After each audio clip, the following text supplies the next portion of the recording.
Buen día a todos. Hoy vamos a presentar el proceso y resultado de la disección y extracción señalando la configuración externa del sistema nervioso central completo, es decir, encéfalo y médula espinal.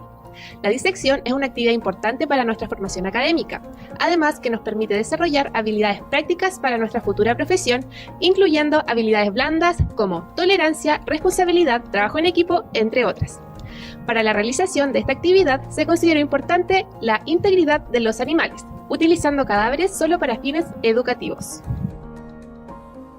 Objetivo general: comparar el sistema nervioso central de la especie humana con el ovino. Objetivos específicos: identificar in situ la forma y disposición del sistema nervioso central del cordero. Observar la relación del sistema nervioso central del cordero y las meninges. Observar la configuración externa de la médula del cordero. Ubicar topográficamente el cono medular, caudequina, filum terminal, intumescencia cervical y lumbar del cordero. Identificar la sustancia blanca y gris del sistema nervioso central del cordero. Determinar los límites de la médula espinal y sus medios de fijación. Identificar las partes del tronco encefálico del cordero, bulbo, puente y mesencéfalo. Ubicar topográficamente el vermis y los hemisferios del cerebelo del cordero. Observar la configuración externa del cerebro del cordero, lóbulos, giros y surcos. Materiales: cráneo y columna de cordero, 2 litros de formalina al 37%, 18 litros de agua, pinzas quirúrgicas, bisturí, recipiente de plástico, Dremel, formón, martillo, linterna. Elementos de protección: delantales de laboratorio, guantes de látex desechables, gafas protectoras, mascarillas. Elementos de grabación: cámara, trípode, micrófono, computador. Metodología: se comenzó el proceso de disección quitando la mayor cantidad de tejido muscular y adiposo de la cabeza y dorso del cordero, dejando expuesto el cráneo y la columna vertebral. En el cráneo, utilizando un Dremel, se cortó alrededor de la cabeza, depositando posteriormente la muestra en formalina al 10% durante un mes, y se comenzó con la laminectomía cortando entre los procesos transversos y espinosos con el Dremel. Se retiraron los procesos espinosos y se procedió a quitar la médula de caudal a craneal, hasta el axis, ya que se dejó intacta esta vértebra junto al atlas, para utilizarlas como soporte. Luego, se procedió a trabajar en el cráneo con la ayuda de formón, martillo y Dremel, rompiendo cuidadosamente los huesos del cráneo. Se realizó una laminectomía, sacando el proceso espinoso del atlas y parte del axis, dejando así expuesto toda la médula. Se procedió a despegar las meninges para así retirar completamente el sistema nervioso central. Para concluir, hicimos 3 cortes transversales a la médula. Es necesario iniciar con una pequeña introducción sobre el sistema nervioso. Este se divide en 2 partes principales: el sistema nervioso periférico, que consiste en nervios craneanos y espinales con sus ganglios asociados, y el sistema nervioso central, que consiste en el encéfalo y la médula espinal. Estos son los centros principales donde ocurre la correlación e integración de la información nerviosa. Tanto el encéfalo como la médula espinal están cubiertos por membranas, las meninges, y están suspendidos en el líquido cefalorraquídeo. Están protegidos además por los huesos del cráneo y la columna vertebral. Resultados: la médula tiene forma cilíndrica en sentido antero-posterior, con un espesor que no es uniforme. Presenta 2 intumescencias: la cervical, con la inervación para el miembro superior, y la lumbar para el miembro inferior. Inferior a esta, podemos observar la emergencia de algunos nervios espinales, el cono medular y la caudequina, la cual presenta las raíces de los segmentos lumbares, sacros y coxígeos.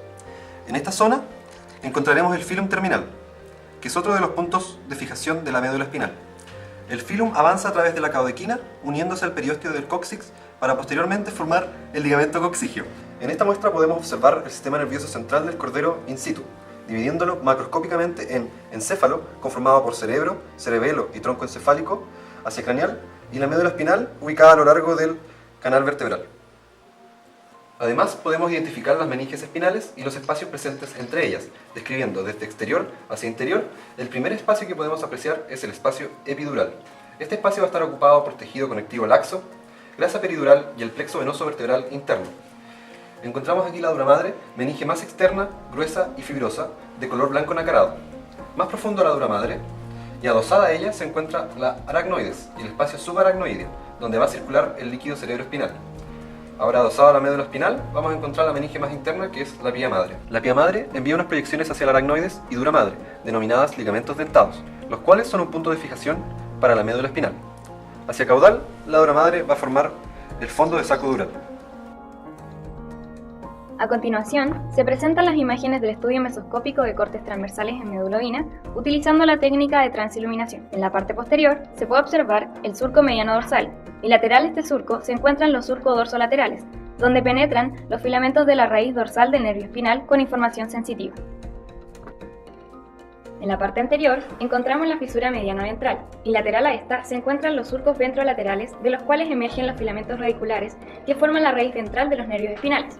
La sustancia blanca se compone de cordones medulares. Encontramos los cordones anteriores, comprendidos entre la fisura mediana ventral y surcos ventrolaterales, los cordones laterales entre los surcos ventrolaterales y surcos dorsolaterales, y los cordones posteriores entre los surcos dorsolaterales y el surco mediano dorsal. La sustancia gris tiene la forma de una H y está compuesta por 4 cuernos, 2 ventrales y 2 dorsales, además de una sustancia gris intermedia que se encuentra paralela al canal central de la médula.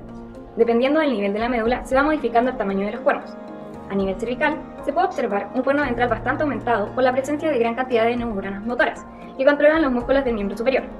A nivel torácico, tenemos un cuerno ventral pequeño y un cuerno dorsal bastante alargado, además de que en este nivel aparece un cuerno lateral donde se ubica la primera neurona simpática. A nivel sacro, los cuernos ventrales y dorsales son de gran tamaño. También vuelve a aparecer un cuerno lateral que contiene la primera neurona parasimpática. Aquí tenemos cerebro, en el cual podemos distinguir la fisura longitudinal que va a dividir el cerebro en hemisferio izquierdo y derecho. Podemos distinguir también los lóbulos frontal, parietal, temporal y occipital. En el cerebelo, más hacia posterior, se pueden ver los hemisferios cerebelares y el vermis por el centro, el tronco encefálico, donde podemos observar el mesencéfalo, el puente y el bulbo. En una visión inferior del encéfalo, de anterior hacia posterior, podemos apreciar los bulbos olfatorios y sus correspondientes tractos. Aquí encontramos el quiasma óptico. Junto a los pedúnculos cerebrales, limitan el rombo optopeduncular. Entre los pedúnculos cerebrales observamos el tercer par craneal o nervio oculomotor, y a la altura del puente tenemos la emergencia del nervio trigémino. En el surco bulbopontino vemos desde medial hacia lateral el nervio abducens y la emergencia del nervio facial y el vestíbulo coclear. En el bulbo podemos apreciar claramente las pirámides vulvares y la emergencia del nervio hipogloso a través del surco ventrolateral. Hacia posterior, en el surco dorsolateral, podemos observar la emergencia del nervio glosofaringio y parte del nervio accesorio y su raíz espinal. En un corte sagital de encéfalo destaca el cuerpo calloso y sus distintas porciones, el rostro, la rodilla, el tronco y el esplenio, separado del fornix por esta estructura que es el septo pelúcido, y hacia el interior podemos encontrar el ventrículo lateral. Inferior al fornix podemos observar esta estructura que se denomina diencéfalo. Específicamente podemos diferenciar el tálamo, el cual está separado del hipotálamo por el surco hipotalámico. Hacia anterior al tálamo podemos observar esta pequeña estructura que es la comisura anterior, y en esta zona más hacia posterior tenemos el acueducto cerebral, parte del velo medular superior, y posterior a estos el tectum o lámina cuadrigémina con los colículos superiores e inferiores, y hacia inferior encontramos el tegmento del mesencéfalo. Discusión. Si hablamos de la intumescencia de la médula espinal, encontramos que la intumescencia cervical ovina abarca desde C5 C6 hasta alrededor de T2, teniendo una longitud aproximada de 1 a 1,3 centímetros. En el humano, la intumescencia cervical abarca desde C3 hasta T1 y posee una longitud cercana a los 1,4 o 1,5 centímetros, siendo ligeramente más larga que la ovina. La intumescencia lumbar ovina abarca desde L5 hasta alrededor de S2 S3, teniendo una longitud cercana a 1,1 centímetros, mientras que en el caso de la intumescencia lumbar humana, esta abarca desde T10 hasta L1 L2, teniendo una extensión de alrededor de 1,4 a 1,5 centímetros. Esta diferencia se debe a que los humanos tenemos un mayor desarrollo motor y sensitivo en los miembros superior e inferior. Por esto los plexos braquial y lumbosacro requieren una mayor cantidad de fibras nerviosas y poseen una mayor longitud, a diferencia de los ovinos. Otra diferencia es la forma del cono medular. En ovinos es en punta caudal hacia los segmentos medulares. En cambio, en humanos la forma del cono medular es ausada. Referente a los segmentos medulares, en el ovino son 8 cervicales, 13 torácicas, 7 lumbares, 4 sacras y 4 coxígeas. En cambio, en el humano tenemos 8 cervicales, 12 torácicos, 5 lumbares, 5 sacros y 1 coxígeo. Comparando troncos encefálicos, el de ovino en su conjunto tiene una longitud de alrededor de 4,5 centímetros de altura. En cambio, el tronco encefálico humano posee una longitud de 6,7 a 7,5 centímetros. También hay diferencias respecto a la posición. El tronco del ovino es más horizontal que el del ser humano, que es un tanto más vertical. Esto se debe a que el ovino tiene una posición cuadrúpeda. Dentro de las porciones del tronco encefálico, el bulbo ovino tiene una altura de 2,1 centímetros aproximadamente, mientras que el del ser humano tiene 3,25 centímetros de altura. El puente presenta diferencias también. En el caso del ovino mide 1,2 centímetros aproximadamente, mientras que el humano mide alrededor de 2,78 centímetros. El mesencéfalo bovino posee una altura de 1,9 centímetros aproximadamente. En comparación con el humano mide alrededor de 1,5 a 1,8 centímetros de altura.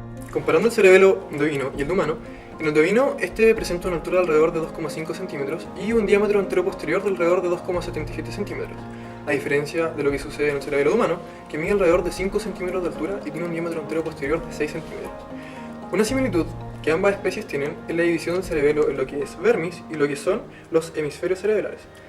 Sin embargo, al ser el ovino cuadrúpeo, los pedúnculos ya no serán superior, medio e inferior, como lo que sucede en el caso del humano.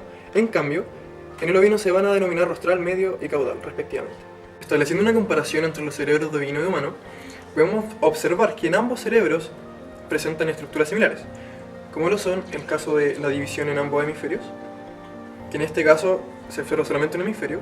Está la fisura longitudinal, que es la que lo divide, y además ambas estructuras poseen ciertos surcos y poseen ciertos giros. ¿Cuál es la gran diferencia? Es de que el tamaño de las estructuras en el cerebro humano es mucho mayor en comparación con la del cerebro del ovino, debido a que el cerebro humano presenta una estructura más compleja. En un corte sagital se puede apreciar que humanos y ovinos comparten ciertas estructuras.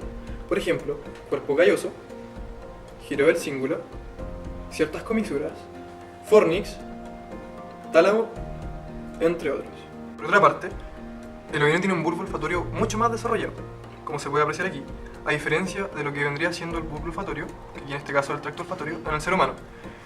¿A qué se debe esto? Esto se debe a que los humanos dependen en menor medida de su sentido del olfato para la supervivencia, a diferencia de muchos otros animales. Comparando las meninges, en el ovino la dura madre es mucho más gruesa y está formada por dos pliegues. Esta se extiende caudalmente al cuerpo de la cuarta vértebra lumbar del ovino, y en el humano se extiende hasta la segunda o tercera vértebra sacra. Sin embargo, tanto la aracnoides como la pía madre no presentan características diferenciales en ambas especies. Al comparar el sistema nervioso central de Lois Arias con el ser humano, podemos darnos cuenta que existen más similitudes que diferencias. Por lo tanto, los animales son una buena referencia para el estudio de la neuroanatomía. En cuanto a las semejanzas, ya mencionadas en la discusión, a grandes rasgos podemos encontrar las meninges del sistema nervioso central, las divisiones del tronco encefálico y algunos lóbulos del cerebelo. Por otro lado, las diferencias están dadas por el mayor desarrollo filogenético del humano respecto al ovino, mostrando predominio de las neoestructuras por sobre las arquiestructuras, como es en el caso de la corteza cerebral, que presenta mayor cantidad de giros y surcos que el animal diseccionado. Además de evidenciarse la diferencia del tamaño relativo entre las estructuras del sistema nervioso central, como son el encéfalo, el tronco encefálico, el cerebelo y la médula espinal de ambas especies. Al finalizar la extracción y disección, logramos complementar y reforzar los conocimientos entregados en la clase de neuroanatomía. Es importante destacar la adquisición de habilidades necesarias para un buen desarrollo del trabajo en equipo. Muchas gracias.